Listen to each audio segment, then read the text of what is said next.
나트륨 원자가 있습니다. 보이나 나트륨 원자? 나트륨 원자 번호 11번이기 때문에 전자가 11개 있죠. 1차 껍질에 2개, 2차 껍질에 8개, 3차 껍질에 1개가 있어요. 그럼 마지막 껍질에 전자가 1개밖에 없으니까 원자과 전자가 1개 있다고 표현하고요.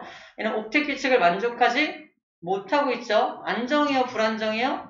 불안정합니다. 얘가 안정해질 수 있는 방법은 2가지가 있죠. 전자 하나를 버려버리거나 7개의 전자를 가져오거나. 어떤 게 더 간단하죠? 버리는 거. 저희는 전자를 버리는 걸 선택합니다. 이 전자를 버리는 성질을 무슨 성이라고 한다? 금속성이라고 하고요. 금속성을 가진 물질을 뭐라고 한다? 금속이라고 부릅니다. 금속이 뭐야? 그럼 이제 뭐라고 말해야 돼? 전자를 버리려는 성질을 가진 것들이요 라고 말할 수 있어야 됩니다. 나트륨은 그래서 금속입니다. 그죠? 얘는 전자를 버리고 싶어. 그죠? 근데 함부로 못 버립니다.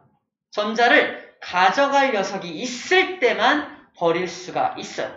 마침 누가 나타났어? 염소가 나타난 거야. 염소는 딱 보니까 어때요? 또 17번 1차 껍질에 전자 2개, 2차 껍질 8개, 3차 껍질에 전자 7개가 배치되어 있겠죠. 근데 옥텟 규칙을 만족하지 못했네요. 원자과 전자가 7개입니다. 전자 7개를 버리는 게 간단할까요? 전자 1개를 얻어오는 게 간단할까요? 얻는 게 더 간단하죠. 그래서 염소 같은 경우는 전자를 얻으려는 성질을 가지게 됩니다. 무슨 성? 비금속성. 전자를 얻으려는 비금속성을 가진 물질을 뭐라고 한다? 비금속이라고 하는 겁니다. 전자를 얻고 싶어. 함부로 얻을 수 없습니다. 누가 줘야 얻을 수 있는 거잖아. 근데 둘이 딱 만났어. 궁합이 딱 맞는 거지, 그죠? 얘는 전자 1개 부족하고 얘는 전자 1개 버려야 되니까 얘가 얘한테 전자를 팅 버리면 되겠네요. 그럼 어떤 모습이 되냐면 얘는 전자 하나가 부족해지게 되고 얘는 전자 하나가 남아돌게 되겠죠. 그 모습을 오른쪽에 이렇게 그려놓은 겁니다. 그리는 방법들 잘 보세요. 얘는 전자를 잃어버렸다는 건 아까 왼쪽 그림과 비교하면은 어떻게 됐어요? 껍질이 3개였는데 껍질이 몇 개만 남게 돼? 2개만 남게 되죠. 껍질 하나가 사라지면서 바로 네온과 같은 전자 배치를 하게 되면서 안정적인 물질로 변하게 됩니다. 얘를 뭐라고 한다? 나트륨 이온이라고 불러줍니다. 전체적으로 대괄호를 씌워가지고 오른쪽에다가 플러스 1이라고 써진 거 보이죠? 이렇게 이온을 표시하는 거야. 이온의 전자 배치도를 그려라 그러면 이렇게 그려주면 됩니다.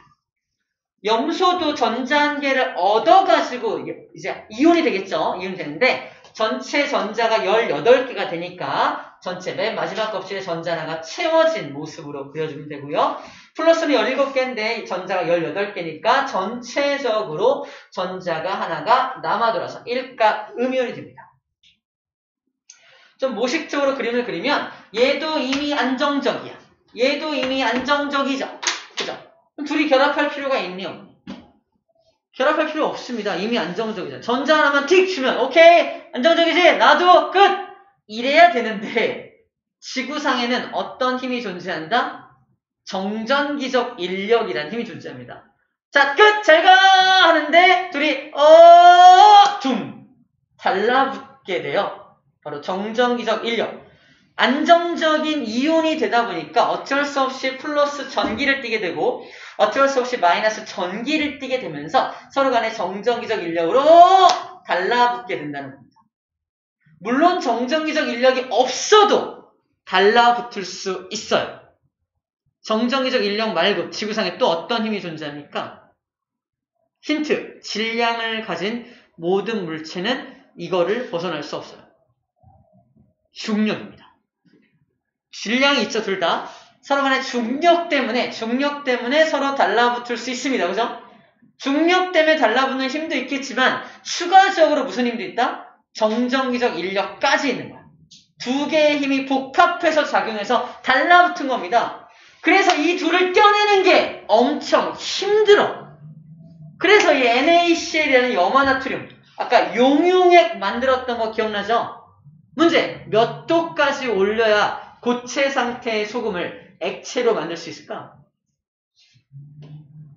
무려 800도예요. 800도까지 올려줘야 이걸 끊을 수 있습니다. 다시 말해서 이렇게 염화나트륨 같은 즉 이온 결합 물질이야. 이온과 이온 간에 결합한 이 물질을 이온 결합 물질이라고 하는데 이온 결합 물질이 녹는 점도 엄청 높아. 끓는 점도 엄청 높아. 그 이유가 뭐다? 두 개의 인력이 복합적으로 작용하고 있기 때문이라는 겁니다. 이때 뭐랑 비교하면 가장 좋냐면 바로 공유결합 물질하고 비교하면 가장 좋아요. 저 뒤에 나오는 지금 보여주기만 할게요. 설탕 같은 거 어디 갔냐? 이런. 잠시만요. 설탕 나와요. 물질.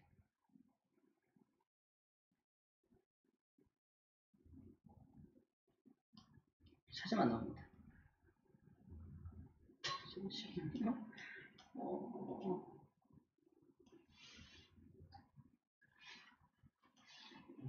찾으면 없어요.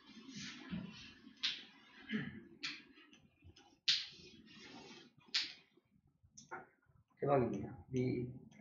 고1 문제에 나오는데 고2 문제는 너무 쉬워서 안 나오나 봐요. 그림을 그려야겠죠. 그림 다시 띄워놓고 미안 있을 줄 알았는데 없네요.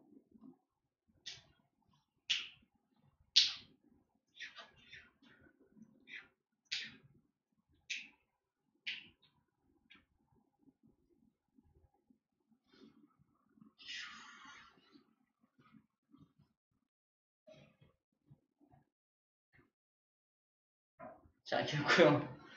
자, 이게 이온결합 물질의 모습이라면 공유결합 물질이 있는데 공유결합 물질은 이 공유결합 물질은 얘랑 좀 다르게 전기를 띠고 있지 않은 입자들 간의 결합이 형성되어 있는 게 공유결합 물질이야.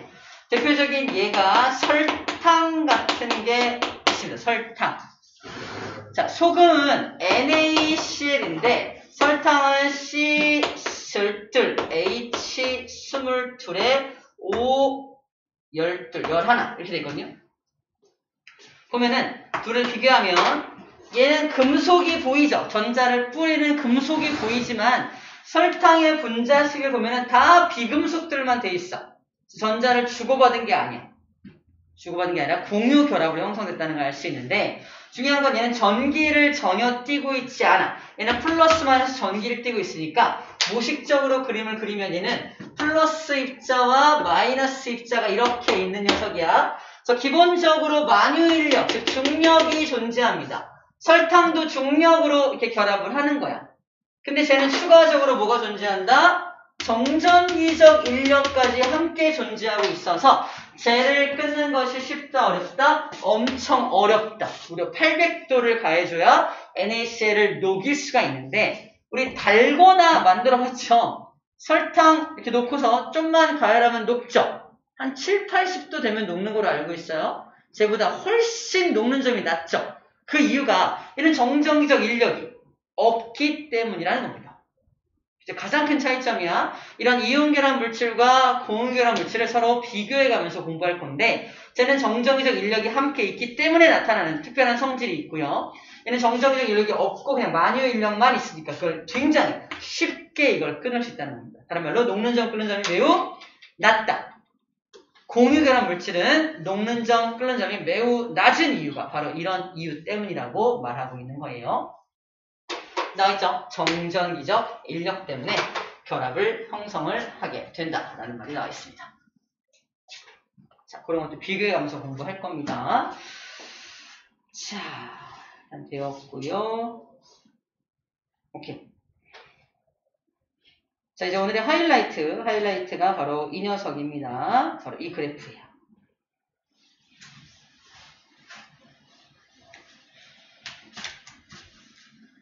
자, 이온 결합이라는 게 형성이 될 때, 자, 이 그래프에 의해서 형성이 되는데, 자, 일단은, 자, 상황 설정부터 먼저 할게요. 봐봐.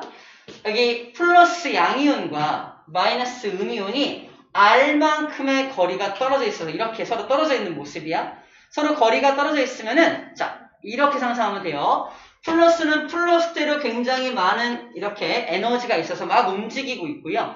마이너스는 마이너스대로 또 자기 나름대로 움직임을 많이 가지고 있습니다. 움직임을 많이 가지고 있다는 건 에너지가 많다는 거야, 적다는 거야? 굉장히 많이 있다라는 거예요. 굉장히 에너지가 많다는 뜻입니다. 굉장히 에너지가 많아요. 서로 가까워지면, 서로 결합을 하기 위해서 점점 가까워지면 어떻게 될까? 봐봐. 플러스 마이너스 간에 서로 간에 정전기적 인력이 있기 때문에 플러스가 마이너스를 막 잡을 거 아니야, 이렇게. 잡으니까 제가 막 멀리 있을 때는 제가 막 움직이고 있는데 내가 가까이 가서 막 잡으면 어떻게 돼? 내 힘이 작용되면서 제가 이렇게 잘 못 움직여. 옴싹달싹 못하는 상황으로 바뀌어. 다시 말해서 에너지가 떨어집니다. 에너지가 점점 떨어지게 돼. 그래서 가까워진 상태에서 가까워지면서 점점 전체 에너지가 떨어지는 모습이야. 그래프 읽는 방법. X축이 뭐라고 써 있습니까? 이온 사이의 거리죠. 이온 사이의 거리가 굉장히 멀면 에너지가 가장 많아요. 근데 가까워지면 에너지가 점점 밑으로 떨어지는 거 보입니까? 그 이유가 정전기적 인력이 작용해서 서로를 옴싹달싹 못하게 좀 이렇게 잡아주는 모습을 상상해 주면 돼요. 에너지가 떨어지겠구나 라는 겁니다. 여기서 또 중요한 게 뭐냐면 그럼 에너지가 굉장히 많을 때 얘네들의 에너지가 어디에 수렴한다라고 말하냐면은 0에 수렴한다고 말을 해요. 왜 그러냐면 자 봐봐. 우리 에너지적으로 이게 지구야. 지구에 있는 물질 중에 A라는 물질과 B라는 물질이 이렇게 있다면 둘 중에 누가 포텐셜 에너지가 더 많습니까? 얘가 훨씬 더 에너지가 많죠. 에너지가 포텐셜, 즉 위치 에너지가 작잖아. 올라가면 올라갈수록 포텐셜이 커지는 거 인정하죠? 그래서 아주 높이, 완전 무한대까지 올린 이 녀석이 있다면 에너지가 가장 큰 거 인정? 근데 무한대까지 가면은 잘 봐. 지구로부터 무한대까지 올라간 녀석은 지구의 중력의 영향을 받지 못하게 됩니다. 그럼 쟤는 떨어져 안 떨어져? 안 떨어져. 맞죠? 근데 에너지가 제일 많은 건 인정? 안 떨어지면 에너지가 있는 거 없는 거야? 없는 거야. 근데 그게 제일 많은 거야. 이해돼? 그래서 가장 에너지가 많은 상태를 0이라고 설정을 하는 겁니다. 지구에서 가장 멀리 떨어진 녀석의 에너지가 얼마다? 0이 되는 겁니다. 그럼 밑에 있는 B하고 A는 에너지 값이 마이너스 값을 가지게 되겠죠. 우리가 사는 세상에서는 마이너스끼리를 서로 비교하고 있다고 보면 돼요. 마이너스를 비교해서 누가 에너지가 많니 적니를 비교한다고 보면 됩니다. 같은 원리야. 얘하고 얘가 서로 가까이 있을 땐 에너지가 작죠. 멀리 떨어지면 떨어질수록 에너지가 많아지는 거 인정? 서로 간에 구속을 잘 안 하니까 서로 에너지가 많아지다가 가장 무한대까지 많아지면요. 에너지가 얼마가 되는 거다? 이것도 0이 되는 거야. 0이 되는 거야. 그래서 에너지가 가장 많을 때가 어디에 수렴한다? 체크. 0이라는 에너지에 수렴하고 있는 모습을 보여주고 있는 겁니다. 입자들이 가진 에너지가 가장 많을 때를 얼마로 설정한다? 0이라고 설정하는 이유가 바로 이런 이유와 같은 맥락이라고 일단 알고 있으면 돼요. 자, 그런데 이제 점점 두 이온 사이의 거리가 가까워지면서 에너지가 쭉쭉쭉쭉 떨어지겠죠. 얼마로? 마이너스로. 보이나요? 0보다 아래니까 마이너스로 떨어지고 있죠. 마이너스로 떨어지면서 가장 낮은 에너지 상태일 때 체크. 가장 낮은 에너지 여기죠. 가장 낮은 에너지 상태에 도달했을 때 둘은 결합하게 됩니다. 가장 낮은 에너지. 이 두 입자가 가장 낮은 에너지 상태를 가지게 되었을 때 둘은 결합하게 돼. 그때 결합하게 되었을 때 이온 사이의 거리를 R0라고 한다면 저것을 결합 길이, 두 이온 간의 이온 결합 형성 거리 또는 결합 길이라고 불러주게 됩니다. R0 여기 있죠? 결합 길이. 그러면 두 이온 사이의 거리를 더 가깝게 하면 어떻게 될까? 더 가깝게 하면 얘가 나트륨 플러스 플러스 11이라는 플러스 11이라는 원자핵을 가지고 있고 그냥 플러스 17이라는 원자핵을 가진 녀석이 있는데 전자가 막 돌고 있는 이온 상태겠죠. 둘을 더 많이 가깝게 하면요. R0라는 거리보다 더 많이 가깝게 하면은 여기 있는 원자핵과 여기 있는 원자핵이 가까워지는 거예요. 그럼 플러스가 서로 밀어내겠죠? 원자핵이니까. 그래서 오히려 반발력이라는 힘이 확 생겨나면서 오히려 둘의 에너지가 확 많아집니다. 어디 나와 있어요? 더 가까워지면 에너지가 확 올라가는 거예요. 에너지가 왜 확 올라가나 봤더니 반발력 때문에 에너지가 증가하기 때문입니다. 자, 파란색 그래프 볼게요. 파란색 그래프. 자, 파란색 그래프는 뭐냐면 멀리 떨어져 있을 때는 서로 굉장히 머니까 반발력 따위는 없습니다. 그죠? 근데 점점 가까워지면 원자핵과 원자핵이 가까워지는 거니까 반발력이 조금씩 생겨나겠네요. 그다가 R0를 벗어나는 순간부터 확 올라가죠. 확 올라갑니다. 확 올라가는 것 때문에 전체적인 에너지도 확 올라가게 돼요. 그럼 결합이 깨집니다. 더 가까이 가면 결합이 안 형성돼. 딱 R0만큼의 거리에 왔을 때 딱 결합이 형성된다라고 말하는 거예요. 자, 아래쪽 초록색 그래프는 인력입니다. 멀리 떨어져 있을 때 인력이 어때요? 크죠? 인력의 에너지. 인력이 크다가 점점 가까이 오면서 인력에 의한 에너지가 떨어집니다. 자, 인력의 에너지는 어떻게 보면 될까?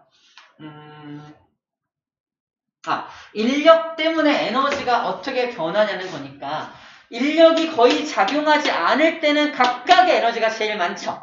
그래서 에너지가 0에 가까운데 인력이 점점 가까워지면서 인력이 점점 작용하게 되면서 둘의 에너지는 구속받으니까 점점 떨어지겠죠. 그걸 초록색 그래프로 표현해주고 있는 거예요. 그래서 초록색 그래프하고 파란색 그래프를 합성한 게 보다 빨간색 그래프가 되는 겁니다. 그래서 빨간색 그래프가 가장 최저점을 찍었을 때 그때 이온 결합이라는 결합이 형성된다라는 말을 하고 있는 거예요. 됐나요?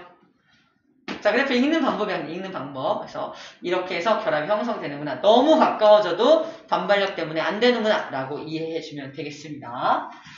자, 그 다음에 이거 2번. 이게 에너지잖아. 에너지. 다시 말해서 두 녀석이 멀리 떨어져 있을 때 갖고 있는 에너지가 있었는데 둘이 결합하게 되면 에너지가 이만큼으로 줄어들죠. 그럼 갖고 있던 에너지를 좀 버려야 둘이 갖고 있던 에너지를 좀 버려야 결합이 가능한 거야. 즉 결합이 형성되기 위해서는 이만큼에 해당한 에너지를 버려주어야지만 결합이 형성될 수가 있다라는 겁니다. 그래서 이 녀석을 뭐라고 한다? 이온 결합이 형성될 때 방출하는 에너지가 얼마냐? 라고 했을 때 저 이 값을 찾아주면 되는 거죠. 방출이야 밖으로 버려야 되니까 방출하는 에너지 값을 저렇게 찾아줄 수가 있습니다.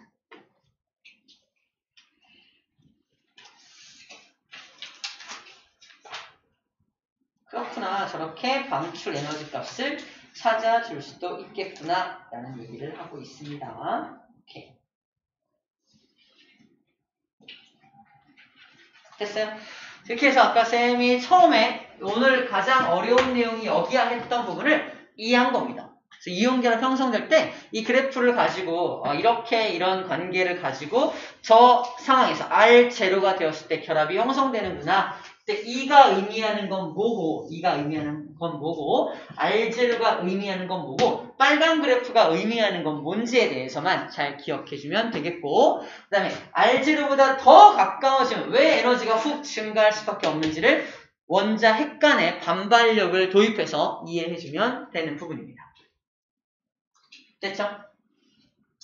오케이, 여기까지가 오늘 가장 핵심이 된다고 하는 그래프에 대한 내용입니다. 좋아요. 이제 남은 거 하나밖에 없거든요. 자, 이온결합 물질의 특성들 잠깐 쉬었다가 정리하도록 할게요. 잠깐만 머리 식혔다가 합시다. 배터리도 없네요.